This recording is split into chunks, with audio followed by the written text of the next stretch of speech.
Bon matin. Oh, ça a bien sorti, hein? C'est le microphone qui est fort parce que moi, je suis faible. Effectivement, nous sommes des êtres. Le Seigneur utilise des vases d'argile d'une très grande faiblesse pour le servir. Est-ce qu'on est d'accord là-dessus? Hein?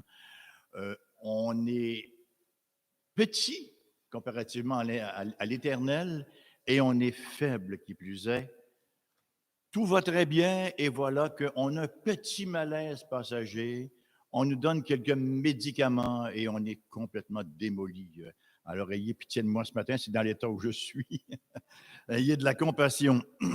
J'ai beaucoup, voilà, j'ai beaucoup apprécié la lecture biblique que notre frère Christian nous a lue ce matin dans la première épître de Pierre, parlant des anges qui ont fait le ministère pour nous. C'est intéressant de voir qu'il prêchait l'Évangile, hein? Et il savait que ce n'était pas pour eux. Il savait que c'était pour nous, qui plus est. Et pourtant, ils l'ont fait avec un zèle que même nous, chrétiens, aujourd'hui, n'avons pas. Et ça va en relation avec mon message d'aujourd'hui. Ils l'ont fait avec un zèle absolument admirable. On sait qu'être prophète, ce n'était pas ce qu'on pouvait appeler une pré-retraite. Ils l'ont eu très difficile. On pense à Jérémie dans sa citerne, on pense au prophète Daniel, on pense à ce qu'ils ont vécu comme prophètes.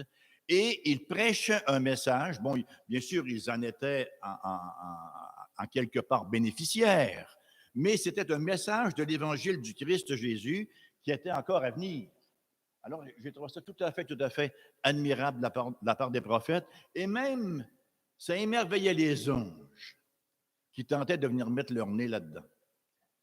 Et on va en parler aussi des anges encore dans notre texte d'aujourd'hui. Alors que le Seigneur puisse bénir cette bonne parole que nous allons regarder, considérer ce matin, parce que c'est toujours pour sa gloire. Vous savez, on cherche toujours des choses nouvelles dans l'Église. Hein? On veut renouveler l'Église. On entend toutes sortes d'expressions, les nouveaux modèles d'Église. Il faut renouveler l'Église, il faut refaire l'Église, il faut réformer l'Église, il faut ci, il faut ça. L'Église, c'est le lieu où la parole de Dieu est prêchée, où les chrétiens se rassemblent pour l'écouter, pour mieux connaître Dieu. Le reste vient autour. Mais l'Église, c'est la proclamation du Seigneur Jésus-Christ lui-même. Ce que nous avons ici, nous, en Occident, ce que nous avons ici au Québec, combien de gens dans le monde aimeraient avoir cela? Et pourtant, on entend tellement de gens se plaindre de leur Église. On est très bénis par nos églises. On est très reconnaissants. Et nos églises, ce ne sont pas les gens qui sont devant. Ce ne sont pas les pasteurs, comme on les appelle, ou les ministres de la parole. L'Église, c'est nous. S'il y a des choses qu'on veut voir dans l'Église et les choses qu'on peut contribuer, n'hésitons pas à le faire. Ne soyons pas de ces spectateurs qui viennent uniquement s'installer à la réception et qui ne sont jamais à l'expédition.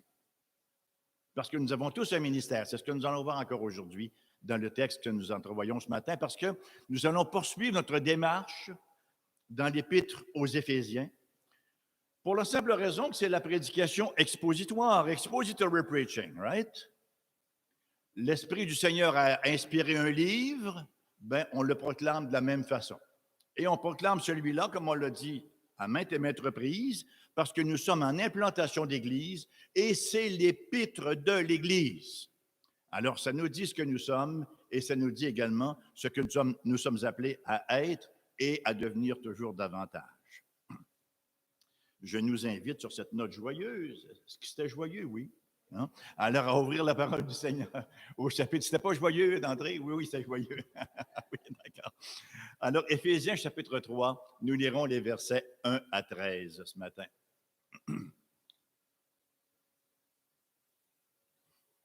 Les gens qui sont au fin fond de la mine là-bas, si vous vous sentez un petit peu trop loin, vous pouvez approcher. Hein? On ne mord pas. Voilà. Éphésiens chapitre 3, les versets 1 à 13. Au passage, je nous rappelle notre requête de prière pour ce matin qu'a fait parvenir Matthieu, que plusieurs connaissent ici. Son grand-père et sa conjointe ont eu un accident d'auto hier et lui s'en est sorti. Elle n'est pas en très bon état.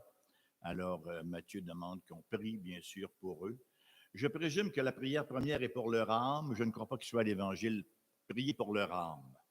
Un accident comme cela, on appelle ça un wake-up call. Hein? On dit ça comment en français?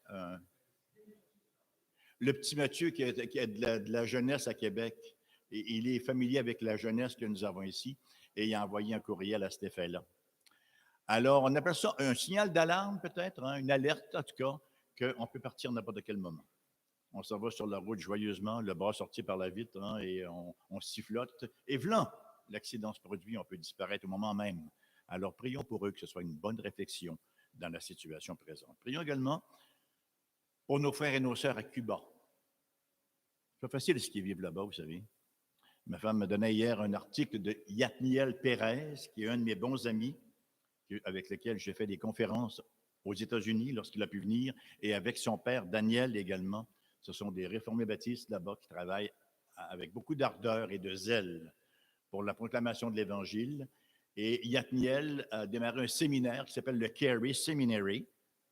Et deux de ses professeurs, qui sont des pasteurs en plus, ont été emprisonnés dans la situation qu'ils vivent présentement. Et on prie bien sûr qu'ils soient libérés. On prie aussi que le Seigneur préserve notre frère Yatniel.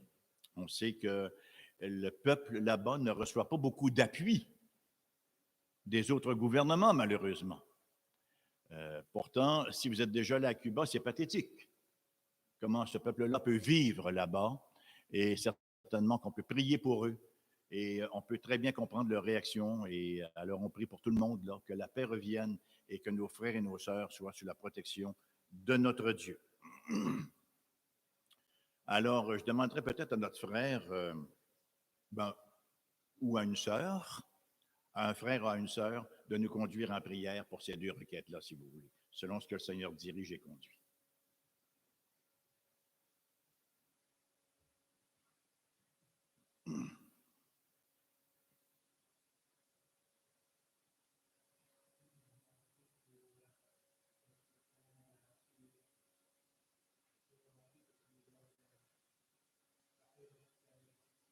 Oui.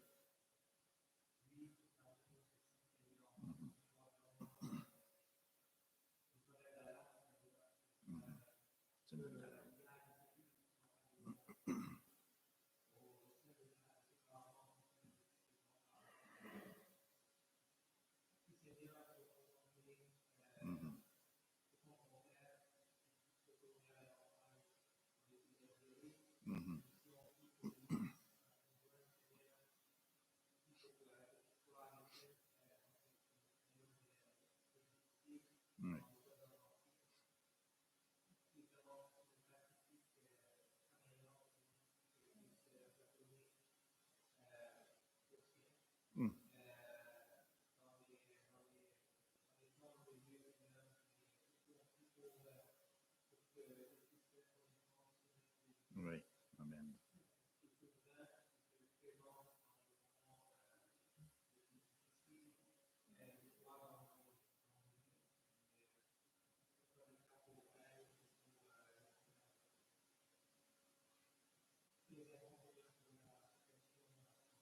Mm-hmm.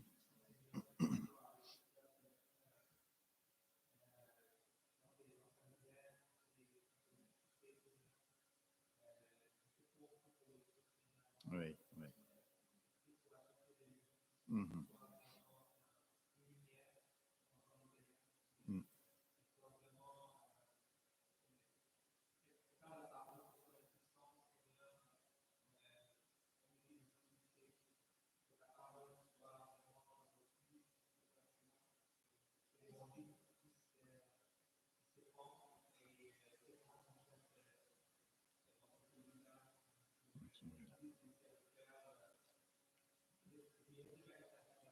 Mm-hmm.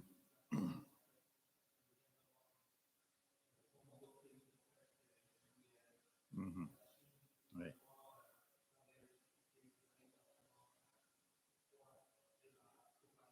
Oui.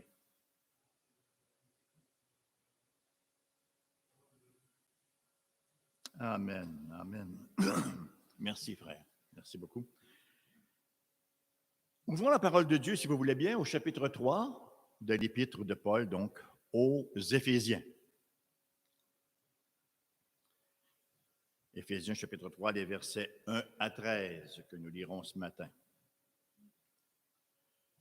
À cause de cela, à cause de quoi? Bien, à cause de tout ce qui vient d'être dit, n'est-ce pas? Comment Dieu nous a rachetés, comment Dieu nous a sauvés.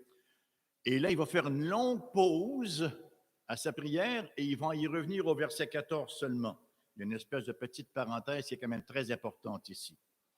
À cause de cela, moi, Paul, le prisonnier de Christ pour vous, païens, si du moins vous avez appris comment je fais part de la grâce de Dieu qui m'a été confiée pour vous, c'est par révélation que j'ai eu connaissance du mystère sur lequel je viens d'écrire en peu de mots. En les lisant, vous pouvez vous représenter l'intelligence que j'ai du mystère de Christ. Il n'a pas été manifesté aux fils des hommes dans les autres générations, comme il a été révélé maintenant par l'Esprit aux saints apôtres et prophètes de Christ. Ce mystère, c'est que les païens sont co-héritiers, forment un même corps et participent à la même promesse en Jésus-Christ par l'Évangile, dont j'ai été fait ministre selon le don de la grâce de Dieu qui m'a été accordé par l'efficacité de sa puissance. À moi qui suis le moindre de tous les saints, cette grâce a été accordée d'annoncer aux païens les richesses incompréhensibles de Christ et de mettre en lumière le moyen de faire connaître le mystère caché de toute éternité en Dieu qui a créé toutes choses. C'est pourquoi les dominations et les autorités dans les lieux célestes connaissent aujourd'hui par l'Église la sagesse infiniment variée de Dieu selon le dessein éternel qu'il a mis à exécution par Jésus-Christ notre Seigneur. En lui, nous avons la foi, en lui, la liberté de nous approcher de Dieu avec confiance. Aussi, je vous demande de ne pas perdre courage à cause des afflictions que j'endure pour vous. Elles sont votre gloire. Que le Seigneur veuille bien bénir cette très belle parole à nos cœurs. Ça met l'apôtre Paul sur la sellette, où il se met lui-même sur la sellette sous l'inspiration de l'Esprit. Nous agissons tous sur une motivation quelconque, que ce soit nos passions, que ce soit la suggestion d'autrui, que ce soit les circonstances. Nous agissons tous sur une motivation qui, en quelque part, peut être extérieure à nous ou intérieure à nous. Même dans la vie chrétienne, vous savez, on n'échappe pas à cela, et même dans la vie pseudo-chrétienne, on n'échappe pas à ça non plus. Il y a beaucoup de gens qui prétendent et qui croient agir sur la volonté de Dieu. Dieu m'a dit de, ou Dieu m'a dit que, ou Dieu m'a montré. Vous avez déjà entendu cela? On est un peu désarmé. Qu'est-ce qu'on peut répondre à cela? Alors, il y a beaucoup de gens qui prétendent donc être dirigés par la volonté de Dieu dans ces circonstances-là. Il est vrai que Dieu dirige nos vies, mais de là à nous parler au quotidien, alors qu'on mange nos toasts le matin, c'est une autre mouvance, voyez-vous. Dieu nous dirige par toutes sortes de manières, par sa parole, par les circonstances, par la prière, par l'Église, et il conduit ainsi nos pas là où on doit se présenter. Il y a beaucoup de folies furieuses qui a été mise au compte de la direction divine. Le zèle, même le zèle et le sacrifice de la vie, ce ne sont pas toujours des signes d'harmonie avec Dieu. Quelqu'un peut mener une vie extrêmement sacrificielle, une grande vie de renoncement, supposément pour Dieu, et ça n'a rien de strictement spirituel bibliquement. Un bel exemple biblique de cela, c'est dans Colossiens, que je vais vous lire, au chapitre 2, versets 16 à 23. Que personne donc ne vous juge au sujet du manger et du boire ou au sujet d'une fête, d'une nouvelle lune ou des sabbats. Ça a l'air spirituel. Ah, c'est la nouvelle lune, je fais ceci. Ah, c'est une fête, je fais cela. Ça a l'air très, très spirituel. Il est dit ici que personne ne vous juge donc au sujet du manger, du boire, au sujet d'une fête, d'une nouvelle lune ou des sabbats. Je ne parle pas ici du jour du Seigneur qui, lui, est dans les commandements. Ça, c'est une autre mouvance. Ce qui nous est dit ici, c'est que c'était l'ombre des choses à venir, mais le corps est en Christ. Que personne, sous une apparence d'humilité et par un culte des anges, ne vous ravisse à son gré le prix de la course, tandis qu'il s'abandonne à ses visions. Il est enflé d'un vain orgueil par ses pensées charnelles, sans s'attacher au chef dont tout le corps assisté et solidement assemblé par des jointures et des liens tire l'accroissement que Dieu donne. Et le texte continue ainsi. Si vous êtes mort avec Christ au principe élémentaire du monde, pourquoi, comme si vous viviez dans le monde, vous impose-t-on ces préceptes? Ne prends pas, ne goûte pas, ne touche pas. Préceptes qui deviennent pernicieux par l'abus et qui ne sont fondés que sur les ordonnances et les doctrines des hommes. Ils ont en vérité une apparence de sagesse en ce qu'ils indiquent un culte volontaire, de l'humilité et le mépris du corps, mais cela est sans valeur réelle et ne sert qu'à satisfaire la chair. Ce n'est pas ma parole à moi, c'est la parole de l'apôtre Paul, inspiré de l'Esprit Saint, dans Colossiens chapitre 2, versets 16 à 23. On mêle Dieu à beaucoup de choses, vous savez. On lui en met sur le dos à Dieu. On lui fait souvent porter le blâme, passez-moi l'expression, de nos pires idioties. On reste souvent saisi de voir des gens brillants se faire enrôler dans des sectes littéralement cousues de gros fils blancs. Et jusqu'où ils peuvent aller dans leur illusion, jusqu'où ils peuvent aller dans la tromperie. Si on ne reçoit pas la vérité, qu'est-ce qui reste? Ce n'est pas une question rhétorique, vous pouvez risquer une réponse. Si on ne reçoit pas la vérité, il reste quoi? Le mensonge. Et le mensonge, ça peut être beau, ça peut être mignon, ça peut être bien vêtu, ça peut avoir toutes sortes de formes. Mais si on ne reçoit pas la vérité, je suis le chemin, la vérité et la vie, de dire le Christ, il ne reste qu'une vulnérabilité à la pléthore des mensonges qui rampent actuellement dans le monde. Le mensonge, séducteur de Satan qui est le père du mensonge. D'où l'importance de la parole de Dieu. Lorsqu'on est chrétien et qu'on lit la Bible depuis plusieurs années, on est parfois étonné de voir la réaction de certaines personnes, hein? De les voir s'embarquer dans toutes sortes d'aventures un peu bizarres qui vont se terminer, bien sûr, en queue de poisson. Lorsque j'avais 28 ans, avant-hier, lorsque j'avais 28 ans, j'avais été séduit par, je lisais à peu près rien, et je suis tombé sur un bouquin qui s'intitule Le Troisième œil, écrit par Lobsang Rampa. Ça m'avait complètement séduit, tourné à l'envers. En fait, il écrit ça à la première personne du singulier. Il se présente un peu comme un moine tibétain. Alors, mon aspiration sublime, ultime, était d'aller rejoindre Lobsang Rampa et de marcher à sa suite. Il y avait une vision, le gazon était bleu. Pour ceux qui l'ont lu, c'était un peu bizarre, là. Mais quand on n'a pas la parole de Dieu, c'est séducteur, vous voyez. Et finalement, on se rend compte, toute la communauté académique lui tombe dessus, et c'est un simple écrivain britannique. Première étape, première déception. Deuxième étape, Raël. Ah, ben Raël, aujourd'hui, on en rit. Mais à l'époque, il était sérieux, Raël. Il se pointe au Québec, Claude Vorillon, n'est-ce pas, sous le nom de Raël, c'était un beau nom au départ. C'est la continuation de Israël, hein? Et les cheveux sur les épaules, la petite voix douce, le jet là-bas, exactement comme on voit Jésus dans les films. Mais on dit, voilà, c'est lui. Hein? Et il a fait beaucoup d'adeptes à ce moment-là. Mais le Seigneur, dans sa bonté, a fait en sorte que c'est précisément à ce moment-là que j'ai reçu un Nouveau Testament. La jauge, le canon, qui a permis de mesurer la fausseté et la vérité des choses qu'on voit et qu'on entend et des interpellations qu'on reçoit. Et je rends grâce au Seigneur d'être venu à l'Évangile par ce moyen-là.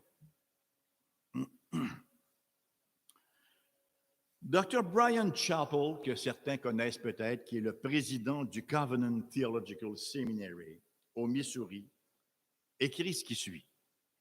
C'est bien, et vous me direz le nom de la personne de laquelle il parle, d'accord? C'est l'histoire d'un homme qui a grandi dans une famille aisée, dans une ville importante, au sein d'une culture sophistiquée. Dès son enfance, il a été immergé dans la religion orthodoxe de son pays et il y a fréquenté le centre d'adoration le plus connu. Il est devenu un zélote pour sa foi, dévorant avec passion ses enseignements et poursuivant passionnément ses ennemis. Mais voilà que quelque chose d'incroyable est survenu. Il est devenu convaincu que les gens auxquels il s'opposait possédaient la vraie foi. Et même s'ils étaient peu nombreux et méprisés par ses leaders religieux et sa culture, ce jeune homme a joint leur rang ou les rangs de ceux auxquels il s'était si ardemment opposé. Il est entré dans une période d'études intenses, de prières et de jeûnes afin d'accomplir l'appel qu'il croyait maintenant être sien de passer cette nouvelle foi aux autres. Dans les années qui ont suivi, malgré que ses convictions et ses actions lui aient coûté sa réputation, son confort, sa liberté et ultimement sa vie, cet homme de foi n'a jamais dévié de son appel. Quel est son nom? Effectivement, quand j'ai lu le texte, j'ai eu la même réponse que vous. Mais laissez-moi vous donner son nom. Ça risque de vous étonner un tout petit peu. Vous pardonnerez mon accent arabe ici, là. Et son nom est Jibreel al-Amriki. Ça ressemblait-tu un peu à ça? Non, hein? Pourriez-vous le prononcer? Jibreel al-Amriki. C'est ce nom, A-M-R-E-E-K-E-E. En fait, c'est un article qui a paru dans un journal de l'époque, en 2001, et qui rapportait cet événement-là. Mais c'est quand même un événement qui est absolument fascinant. Hein? Le bonhomme, il a grandi à Atlanta.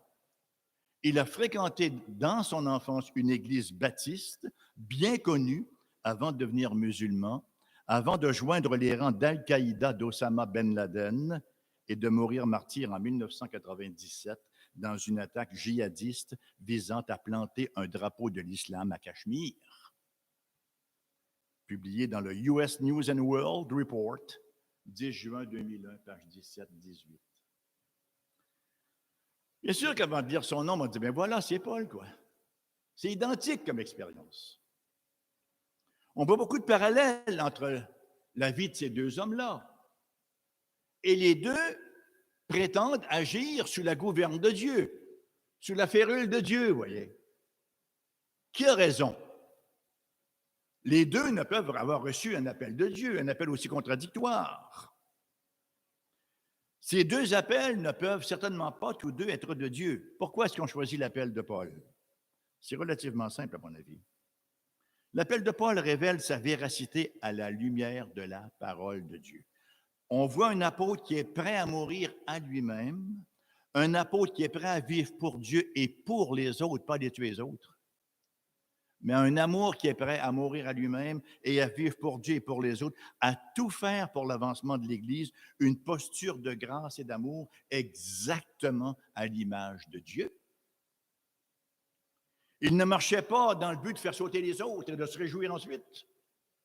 Il ne marchait pas dans une posture de haine féroce envers autrui.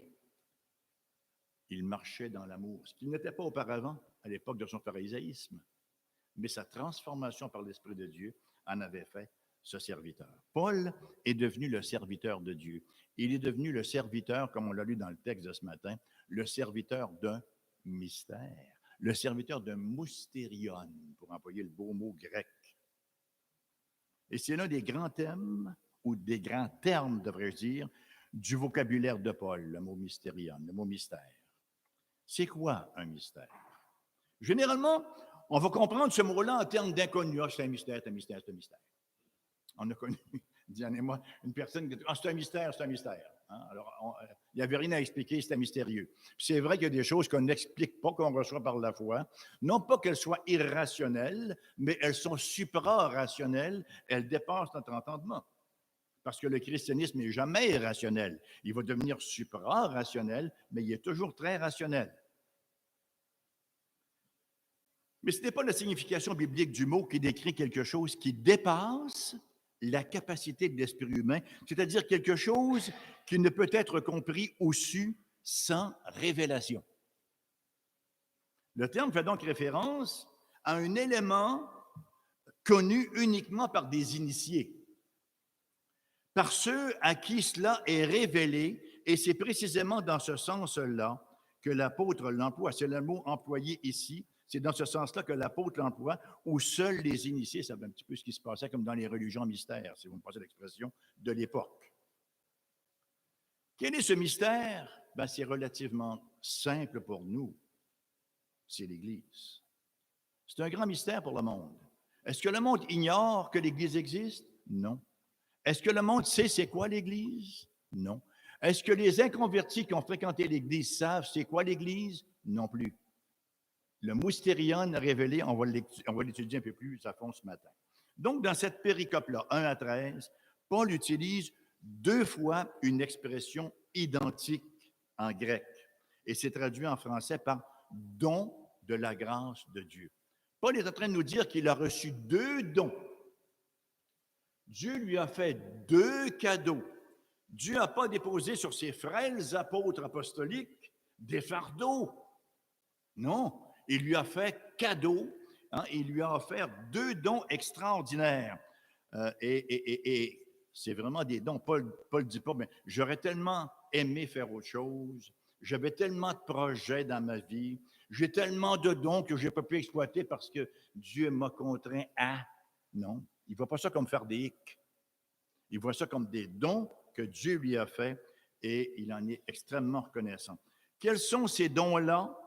Ces 2 cadeaux-là qu'il a reçus, versets 2 et 3, il nous dit, « Si vous avez du moins appris comment je fais part de la grâce de Dieu qui m'a été confiée, c'est par révélation que j'ai eu connaissance du mystère sur lequel je viens d'écrire en peu de mots. » Son premier don, c'était une révélation.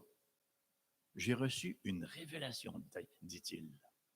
Deuxième don, verset 7-9, dont j'ai été fait ministre selon le don de la grâce de Dieu. Premier don, la révélation. Deuxième don, l'appel à proclamer cette révélation-là. Et ça va de pair, hein? Une révélation, ce n'est pas pour encadrer, ce n'est pas pour entreposer, ce n'est pas pour cacher. Une révélation, c'est pour être proclamée. Alors, c'est ce que l'apôtre Paul a reçu. 2 privilèges, 2 grâces imméritées, 2 faveurs imméritées, une certaine révélation, un mystère révélé, et une certaine commission, un mystère confié. Le mystère révélé en Éphésiens 3. Paul utilise le mot mystère à 4 reprises dans cette péricope-là. C'est dire que ce chapitre, il est vraiment critique pour la compréhension du plus important mystère auquel l'apôtre Paul fait référence. Les versets 2 à 6, nous y retrouvons le mot mystère à 3 reprises et on va le retrouver une 4e fois à nouveau, 3 versets plus loin, dans les versets 9 à 11. 3 fois, le mot mystère apparaît sur la plume de Paul ici. Quel est donc ce mystère? On a hâte de le savoir. Ça nous intrigue. Quel est ce mystère révélé? La réponse est claire. C'est que les gentils sont devenus participants avec les Juifs des grandes bénédictions de Dieu dans l'Église. Et là, on est là. Oh. Ça avait été dit avant. Qu'est-ce qu'il y a de nouveau ici? Bien, il y a des choses importantes sur lesquelles il faut réfléchir. Pourquoi est-ce que Paul le dit à nouveau? Bien, la réponse est extrêmement simple. Quelqu'un pourrait dire que ce n'est rien de nouveau puisque l'Ancien Testament fait référence au dessein de Dieu de bénir toutes les nations. On se souviendra même de Salomon, hein, dans la dédicace du temple, que cette maison soit un lieu de prière pour toutes les nations. On avait d'ores et déjà dans le ministère des prophètes de l'Ancien Testament cette notion que Dieu inclurait en quelque part, ouvrirait la porte du salut aux gentils. Mais la différence est celle-ci. Nous y lisons en effet, entre autres, aussi loin que l'appel d'Abraham en Genèse 12:3, « Toutes les familles de la terre seront bénies en toi. » Donc, c'est vrai que Dieu avait, depuis le début, annoncé son intention de sauver les gentils et les Juifs. Cependant, parce qu'il y a un cependant, avant la venue du Christ, on comprenait que pour ce faire, les gentils devaient se faire juifs. Ils devaient devenir prosélytes, comme on disait à l'époque. Ils devaient, entre autres, se faire circoncire et ils devaient suivre des rythmes comme les Juifs les suivaient. Ils devaient devenir des sous-juifs, si vous me passez l'expression. La nouveauté que Paul proclame ici, c'est que c'est plus nécessaire. Christ a brisé ce mur-là. Vous voyez, il n'y a plus de Juifs pour Jésus, puis des gentils pour Jésus. Il y a simplement des croyants pour Jésus. Nous qui sommes des gentils, qui sommes des non-juifs, on a exactement les mêmes privilèges, on a exactement les mêmes droits, on a la même somme d'amour, la même somme d'affection, les mêmes promesses que les Juifs croyants avaient reçues à l'époque. Ce qu'on appelait, dans notre dernier message il y a 2 semaines, la troisième race, la race des croyants. Il n'y a plus ni juifs ni grecs, il y a les croyants. Gloire à Dieu que chaque chrétien de toute tribu, langue, nation est dans le secret. C'est une révélation qui nous a été communiquée à nous aussi. Ce qui était caché dans la Trinité au cours des siècles passés, a maintenant été révélé, et ce n'est pas un plan B, comme certains prétendent. Ah, Dieu avait prévu quelque chose, mais les hommes n'ont pas collaboré, donc Dieu s'est retourné, un petit concile trinitaire rapide, et on met sur pied un plan B. Pas du tout. C'est le plan de Dieu de toute éternité. Mon deuxième point, juif et gentil. Pour nous qui sommes séparés de l'ère apostolique, vous savez, on est séparés de l'ère apostolique par plusieurs siècles, bien sûr. Ce n'est pas évident d'apprécier le caractère radical de cette révélation-là, mais Paul nous donne un indice au verset 1. Dans cette phrase qu'il amorce, mais comme je le disais tout à l'heure, qui va suspendre pour faire place à la parenthèse là, des versets 2 à 13. Il va reprendre sa prière au verset 14. Donc, dans ce verset 1, il se présente ainsi. À cause de cela, moi, Paul, le prisonnier de Christ pour vous, païens. Est-ce qu'il était prisonnier du Christ? Il était prisonnier de César. Il avait été arrêté par l'armée romaine. Il n'était pas dans la prison du Christ. Il était dans les prisons romaines. Quand on parle d'interpréter nos circonstances à la lumière de notre théologie. Il savait très bien que César et compagnie, ce n'étaient que des sous-instruments pour faire la volonté du Seigneur. Moi, Paul, le prisonnier de Christ pour vous, païens. Je ne suis pas prisonnier de l'empereur, même s'il était romain. Je ne purge pas une sentence pour un crime personnel, vous voyez? Mais son rôle de serviteur du mystère révélé l'avait conduit là. Et c'était Dieu qui ultimement l'avait conduit là. Combien de circonstances, bien-aimés, y a-t-il dans nos vies qu'on ne peut pas expliquer? Quand j'étais petit, dans mon lac Saint-Jean natal, comme j'aime souvent dire, ma défunte tante Marthe disait toujours « Qu'est-ce qu'on a fait au bon Dieu pour mériter ça? » Vous avez déjà entendu cette expression-là. C'est épouvantable comme expression. Qu'est-ce qu'on a fait au bon Dieu pour mériter ça? Comme si on avait uniquement droit au sac de bonbons, alors que la parole nous affirme sans embâche qu'on est sous le jugement de Dieu, oui. On n'est pas toujours capable, on est rarement capable d'expliquer l'agir divin dans nos vies. Dieu fait des... D'ailleurs, je ne sais pas quelle est votre vie, mais elle doit être comme celle des autres, là. C'est assez rare que Dieu se soumette à nos plans. Ses voies sont comme éloignées des nôtres, nous dit le prophète, n'est-ce pas? Les choses arrivent à peu près jamais comme on les a planifiées. Et on dit, mais pourquoi? Si je n'avais pas ça, Seigneur, je pourrais... Mais Dieu veut que ce soit ainsi. Il faut savoir faire une lecture théologique de nos circonstances. Et quand je dis une lecture théologique, là, je ne suis pas en train de partir pour que chacun ait un PhD, mais il faut faire une lecture de ce que nous comprenons de la révélation de Dieu pour expliquer les circonstances de nos vies. Sinon, on va les expliquer comment? Avec le Journal de Montréal ou je ne sais trop quoi d'autre? Nous avons reçu la révélation de Dieu et nous sommes des êtres qui fonctionnons par analogie. Ça veut dire que nous disons les choses de Dieu après lui, nous interprétons ce que Dieu a déjà interprété. Donc, toutes les circonstances de nos vies doivent être amenées à la compréhension du fait qu'elles viennent ultimement du Seigneur. Il n'y a aucune circonstance qui prend naissance par elle-même. Et c'était une réalité, ce qui avait conduit à l'arrestation de Paul à Jérusalem, à son emprisonnement à Césarée et à son transfert dans une prison de Rome après son appel à César. C'était bien sûr, comme outil direct, c'était l'opposition fanatique des Juifs de l'époque à sa mission auprès des gentils. L'histoire nous est rapportée dans le livre des Actes. On sait ce qui s'est passé. Paul était allé à Jérusalem, apportant avec lui une offrande de la part des églises de gentils. Est-ce que c'était charnel? Est-ce qu'il a fait quelque chose de contraire à la volonté de Dieu? Non, c'était la volonté de Dieu qu'il fasse cela. Il fait montre de beaucoup de charité, de beaucoup d'empathie pour les églises juives, lui, ministre des gentils. Et alors qu'il se trouvait dans le temple avec quelques autres juifs pour des rites de purification, sur la recommandation de Jacques, je viens d'abattre le lutrin. Voilà.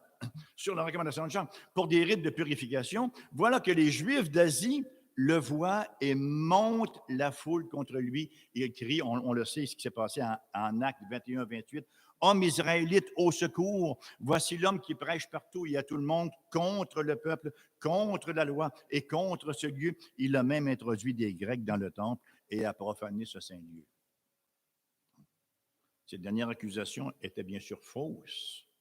Ils avaient vu Trophime d'Éphèse dans la ville avec Paul, avec lui, et ils croyaient à tort que Paul l'avait amené dans le temple. Mais malgré la fausseté de l'accusation, il en demeurait pas moins que certains éléments pouvaient ressembler à la vérité et ça mobilisait la foule, bien sûr. Paul prêchait que Dieu avait renversé le mur de la tradition juive et que maintenant il n'y avait qu'un peuple nouveau par la foi en Christ Jésus. En fait, il avait été arrêté, il avait été accusé pour enseigner précisément ce que nous retrouvons ici, dans ce chapitre 3 de son épître. Et l'histoire se poursuit. Alors que le centurion romain, chargé de garder l'ordre de la ville, il y avait personne qui avait commencé à crier le defund the centurion, ne donner plus de fonds pour les centurions. Hein? Ils faisaient encore leur travail avec beaucoup de zèle, n'est-ce pas? Alors le centurion romain chargé de garder l'ordre dans la ville vient à la rescousse de Paul qui demande à s'adresser à la foule et on sait ce qui s'est produit. Paul entreprend donc de donner son témoignage partant de sa naissance jusqu'à son expérience sur la route de Damas. Son expérience sur la route de Damas, il a reçu manifestement la révélation de ce mystère-là, vous voyez, du mystérion. Et la foule l'écoutait attentivement. Il parle d'une vision qu'il a eue à Jérusalem et de la mission que le Seigneur lui a confiée. Chapitre 22 des Actes, versets 21-23. Alors il me dit, le Seigneur me dit, « Va, je t'enverrai au loin vers les nations. » Ils l'écoutèrent jusqu'à cette parole, mais alors ils élevèrent la voix, disant, « Ôte de la terre un pareil homme, il n'est pas digne de vivre. » Et ils poussaient des cris, jetaient leurs vêtements, lançaient de la poussière en l'air. Ça devait être très chic. La colère dans ses grands apparats contre l'apôtre Paul. On peut donc saisir un peu de cette immense tension qui, à l'époque, existait entre ces deux peuples-là, entre les Juifs et les gentils, et cette barrière qui existait avant la venue du Christ. On comprend aussi le caractère stupéfiant du message de Paul qu'on a déjà vu au verset 5-6, quand il dit que les non-juifs sont maintenant co-héritiers. Ils forment un même corps. Ils ont les mêmes promesses. C'est un message qui devait constamment être martelé. Rappelons-nous d'ailleurs comment l'apôtre Pierre a réagi lorsque Paul a dû le reprendre en public. Pierre était tout à fait d'accord au concile de Jérusalem, ou ce qu'on appelle bêtement le concile de Jérusalem. Hein? Mais quand il se retrouve avec les païens, ça va très, très bien, jusqu'à ce que des Juifs se pointent.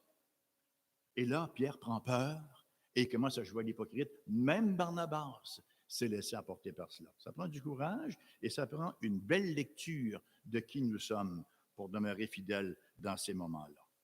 Alors, c'est le message de l'invitation universelle à venir au Christ pour le salut, le moustérion. Colossiens chapitre 1, versets 26 et 27,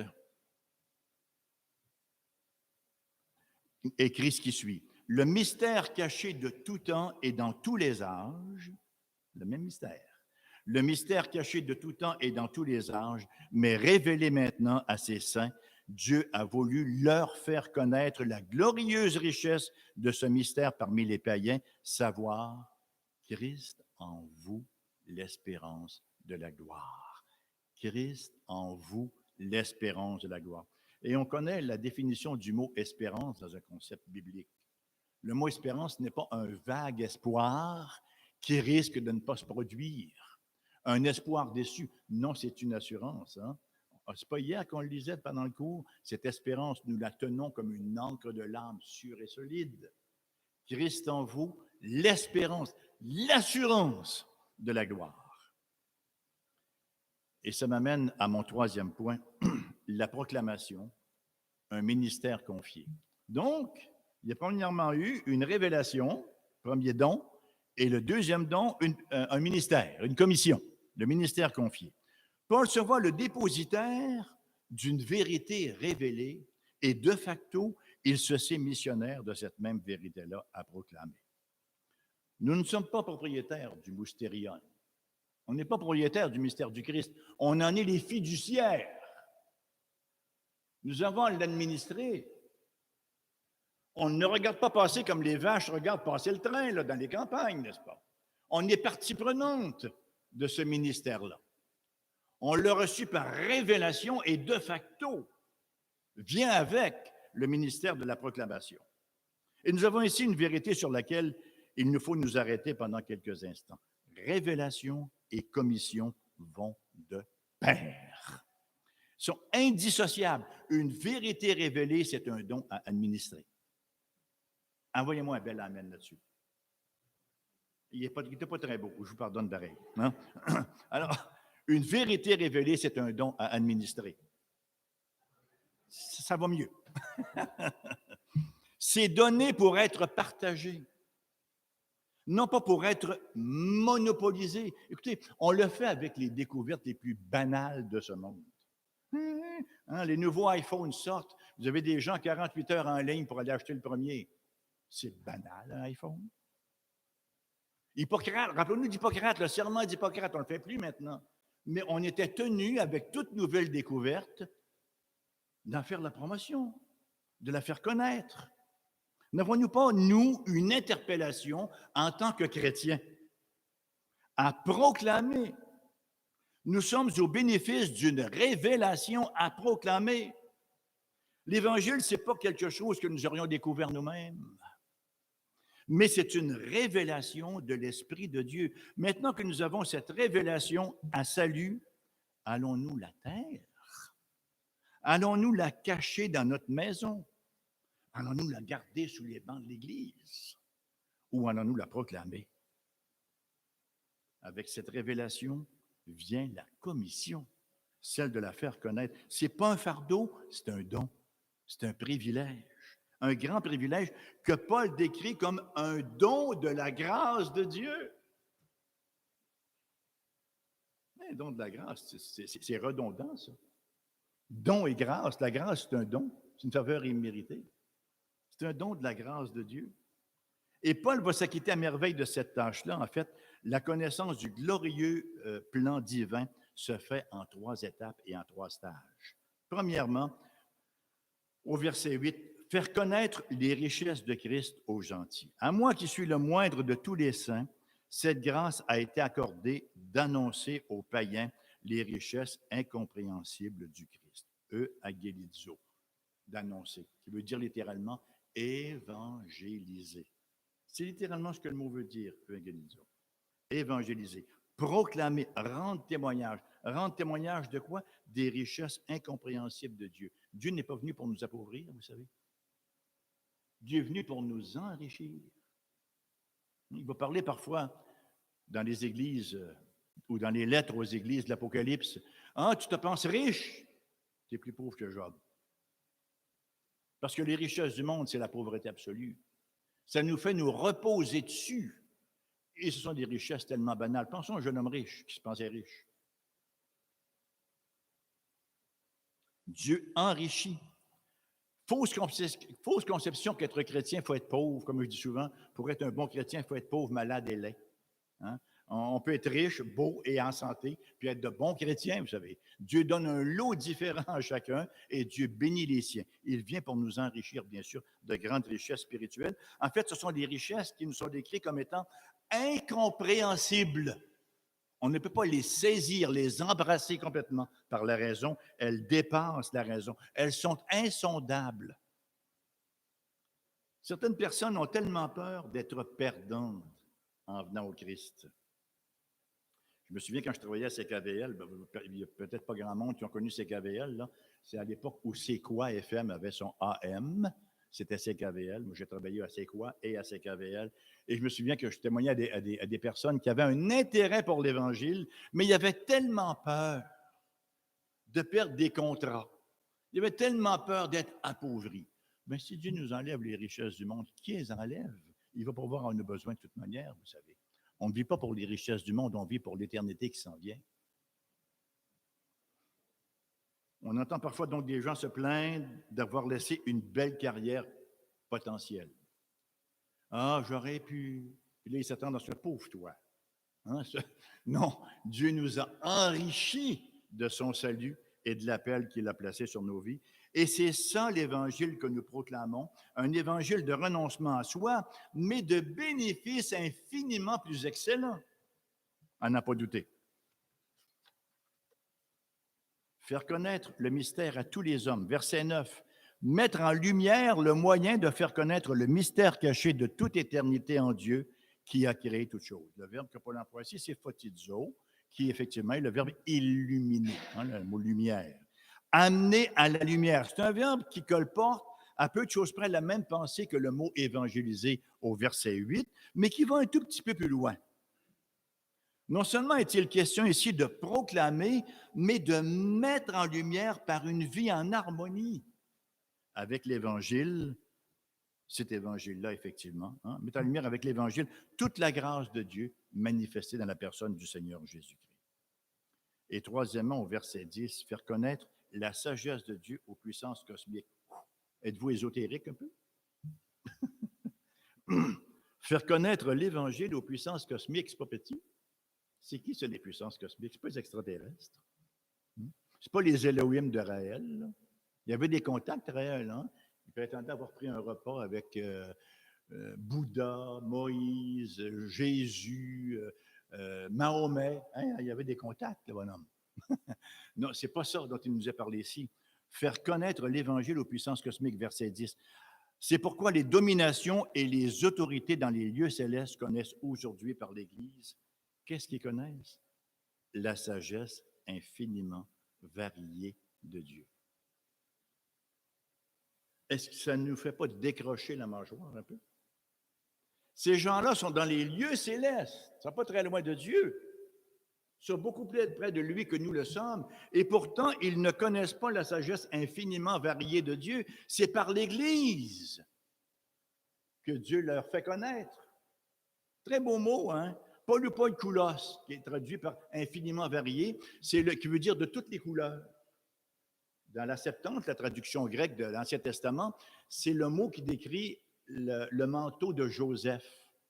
Hein, son père lui a fait un manteau polypoikoulos, de toutes les couleurs. C'est le même mot qu'on retrouve également dans l'Épître de Jacques, lorsqu'il parle des différentes épreuves auxquelles on peut être exposé. Polypoikouloi, lorsque vous envoyez de toutes les couleurs, littéralement. Alors, mes frères, regardez comme un sujet de joie complète, nous dit Jacques, les diverses épreuves auxquelles vous pouvez être exposés. Donc, il y a un drame qui se joue. Il y a un drame qui se joue. Et le drame, il n'est pas très compliqué. C'est Dieu qui a écrit le scénario. C'est Dieu qui a fait le décret. L'histoire, c'est le théâtre. Le monde est un grand théâtre et nous sommes toujours en représentation, disait l'autre. Le monde est un grand théâtre. Le monde, c'est la scène. L'Église, c'est l'actrice. Dieu a écrit le scénario, il dirige, il produit la pièce. Acte après acte, scène après scène, le drame se déroule. Quelle audience? Les puissances et les intelligences cosmiques, c'est comme une école pour eux. Hein? Les anges veulent plonger leur regard pour voir ce qui se passe dans ce salut-là. Ça les émerveille. C'est comme ça qu'ils voient la sagesse infiniment variée de Dieu. Ça n'enlève pas la pression sur nous autres, ça. On aimerait mieux qu'ils regardent le voisin que nous autres, hein, des fois. Parce que nos vies ne sont pas toujours des modèles, des épîtres sans rature. Mais pourtant, par l'Église, comment Dieu opère avec les pécheurs faibles que nous sommes, qui tombent, qui se relèvent, qui repartent, qui continuent, qui persévèrent. Les puissances dans les lieux célestes voient la sagesse infiniment variée de Dieu. Comment il garde, comment il transforme.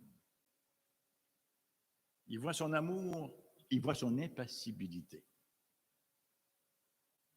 Il voit bien des choses en Dieu.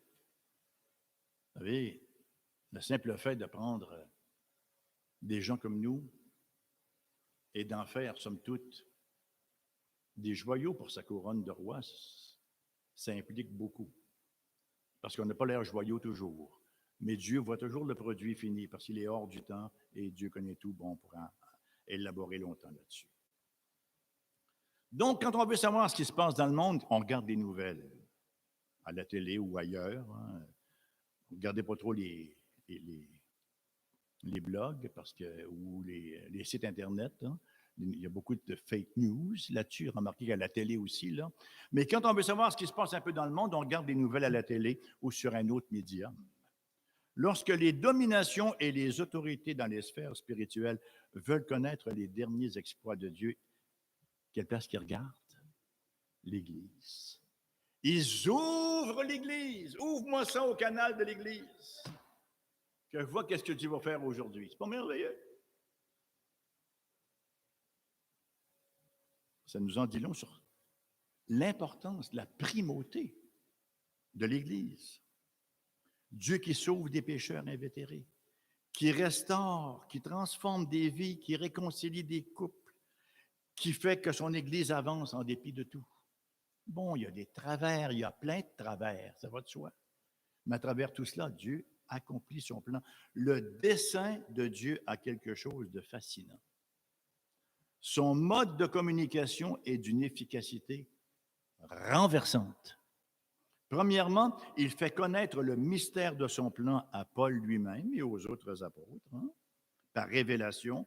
Ensuite, il confie à Paul et aux autres la commission de prêcher l'Évangile à travers le monde. Et troisièmement, sa sagesse infiniment variée, selon son dessein éternel, sont connues des dominations, des autorités dans les lieux célestes, alors qu'elles assistent à la croissance de l'Église.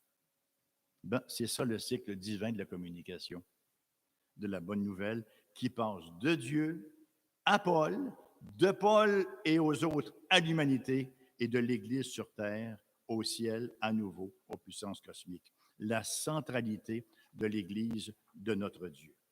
Dans les 45 premiers versets qu'on a vus de l'Épître aux Éphésiens, combien de verbes à l'impératif trouve-t-on? Un seul verbe à l'impératif. Et ce n'est pas un impératif qui nous dit de faire quelque chose.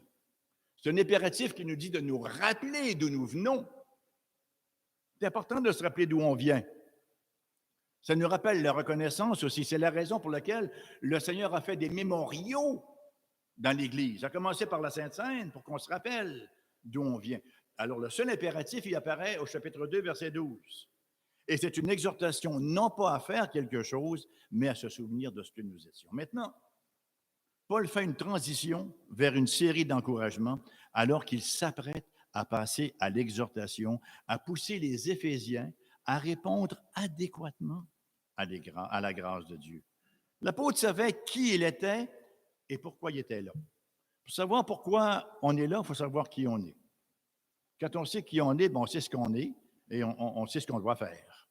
Et on le voit tout du long de son ministère, dans quelques situations qu'il ait pu être, il ne parle jamais de lever les feutres, il ne parle jamais « je retourne chez maman », comme avait dit le jeune Marc. Non, bien au contraire, il savait très bien ce qu'il avait à faire, il avait à faire autre chose, il sait qui il est, il sait pourquoi il est là. Avons-nous cette posture-là? Savons-nous qui nous sommes? Ça nous a été dit, ça nous a été décrit en catalogue. Au chapitre 1, verset 3, jusqu'au chapitre 2, verset 10. Quoi que ce soit que nous ayons pu être dans le passé, savons-nous ce que nous sommes maintenant? Et si nous savons ce que nous sommes maintenant, on va savoir quoi faire. Lorsque pour une raison ou pour une autre, on retourne à ce qu'on a vomi, soit que le salut n'a pas pris place, ou soit qu'on vient de perdre de vue pour un temps qui nous sommes et pourquoi nous sommes là. Nous sommes dépositaires d'une révélation et en conséquence d'une commission. Et ce ne sont pas des fardeaux.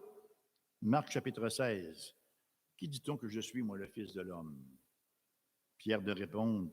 Simon-Pierre répondit, tu es le Christ, le Fils du Dieu vivant. Et le Seigneur lui dit, oh, pauvre toi. Méchante nouvelle, hein? T'es pris avec ça maintenant que tu le sais.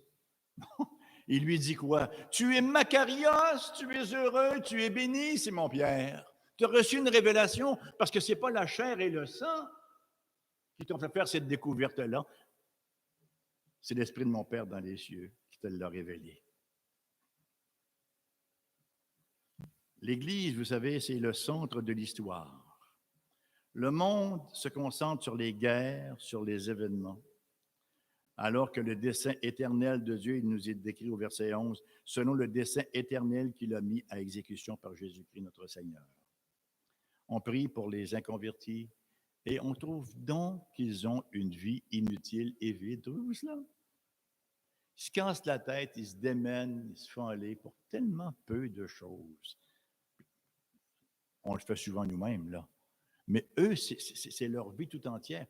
Tous leurs œufs sont dans le panier du monde. Quelle omelette ça va faire, vous savez, lorsque ça va frapper le mur? L'Église, c'est le centre de l'Évangile. Trop souvent, on met l'emphase sur un salut individuel. Et ça, c'était un tout petit peu le problème des baptistes, traditionnellement, surtout les baptistes évangéliques. Avec nous, les réformés avaient une vision beaucoup plus familiale du salut. Ça a pu aller à outrance jusqu'à baptiser les enfants, là. Mais le fait demeure, c'est qu'ils avaient une vision familiale de la maisonnée, de la oikos. Hein? L'Église, c'est le centre même de l'Évangile. Alors, c'est pas juste pour nous, je suis sauvé. Mais non, c'est le centre de l'Évangile. C'est un lieu où on va se ressourcer en vue d'aller proclamer cet évangile-là. Et l'Église, c'est le centre de la vie chrétienne. Quand Paul est dans les chaînes, ah non, c'est fini, ma carrière est over. Ma carrière est terminée. Hein? C'est fini, je suis en prison. Bien au contraire, il s'est mis à témoigner aux différents geôliers qui le gardaient. Il s'est mis à répandre l'Évangile. Puis ça a stimulé les autres à l'extérieur de voir sa persévérance et de voir son interprétation des faits. Je suis prisonnier de Jésus-Christ pour vous. Gentil. C'était pour eux. Puis ils étaient heureux de l'être. Puisse le Seigneur nous développer cette vision de qui nous sommes, de la révélation qu'on a reçue et de la commission qui est la nôtre. Amen. Peut-être qu'on peut prendre... Oh, il est déjà 11h30. Hein? Peut-être qu'on peut prendre juste